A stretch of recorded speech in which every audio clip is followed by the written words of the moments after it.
Hi, I'm AJ. ともえです。 Welcome to Rule 6 for learning real Japanese. Thanks, Tomoe. Thank you. Okay, I'll explain rule number 6 in English.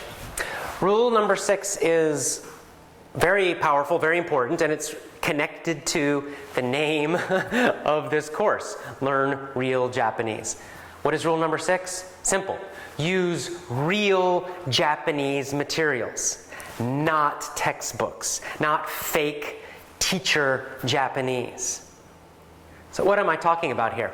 Well, you'll notice that in most language courses, any language, not just Japanese, it's true also of English, Spanish, French, whatever, that there's a very unnatural form of the language that is taught using these textbooks and using these courses. I'll give you an example from English teaching. In English courses all over the world, most people learn from textbooks, and they learn this very strange, formal way of speaking. So their first lessons might be, hello, hi, how are you? I'm fine, and you? Right? This is the kind of English that students are learning all over the world. Now, real English speakers know that that's a very strange way of speaking, that no one really speaks, certainly not with that kind of pronunciation, and even that kind of very formal, hello, how are you? I'm fine, and you know, perfectly pronouncing every individual word. That's not how real English speakers speak. They say, hey, how are you? I'm fine. How you doing? What's up? You know, lots of different ways to greet people. None of them sound like that. Even a formal greeting, like a business greeting, would be more something like, you know, hi, how you doing? Nice to meet you. Nice to meet you. That's how we would say it in English. That's real English, not textbook English. This causes a lot of problems for English students when they come to the United States or Canada or England or somewhere else where people speak English. They can't understand what's happening because the people on the street are not speaking the way the textbook people spoke, that the teacher spoke. It's totally different. The school English and the street real English, very different. This is also true in Japanese. Most Japanese textbooks, most Japanese programs teach a very formal kind of Japanese, like you're going to speak like an old samurai from many hundred years ago. You know, it's all, you know, Japanese people can be more formal than Americans, but still, it's just not the kind of natural, real Japanese that you would speak to someone you meet on the street, that you would speak to a friend or to a family member. That's not how they speak. It's not how they pronounce things. It's not the real Japanese that they use. So you want to learn real Japanese because you want to have a useful form of Japanese that you can use in train stations and bus stations and restaurants, that you can use when you make Japanese friends. Right?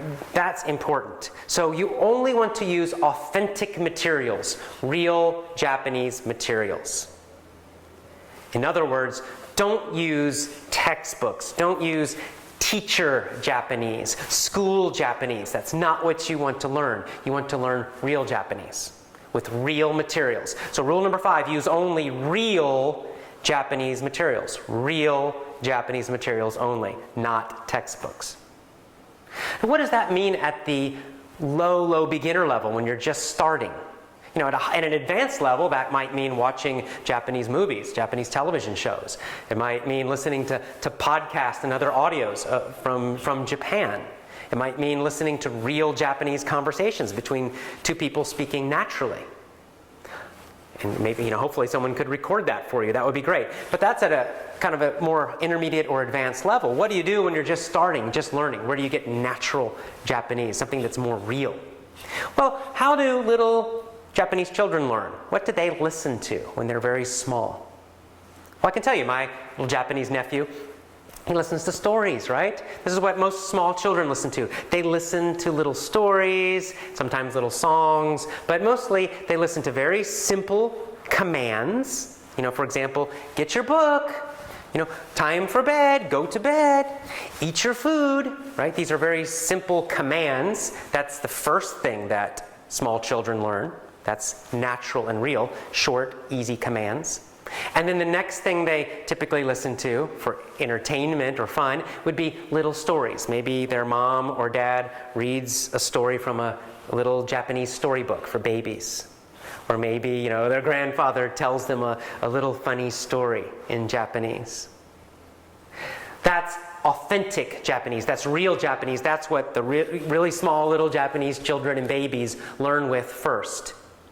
So you want to imitate this. This is what you want to do. You want to learn from simple, direct commands, the way a parent might tell their child to do things. That's very natural.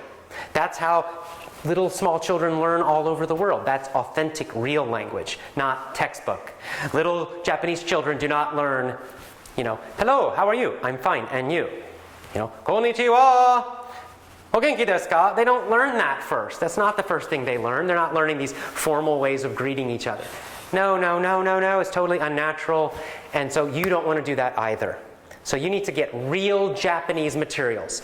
At the beginner level, that means stories, and it means commands, short little commands, easy commands to follow. That's the natural way, the easy way, the authentic way to learn real Japanese. So that's why Rule 6 is to use only real Japanese materials.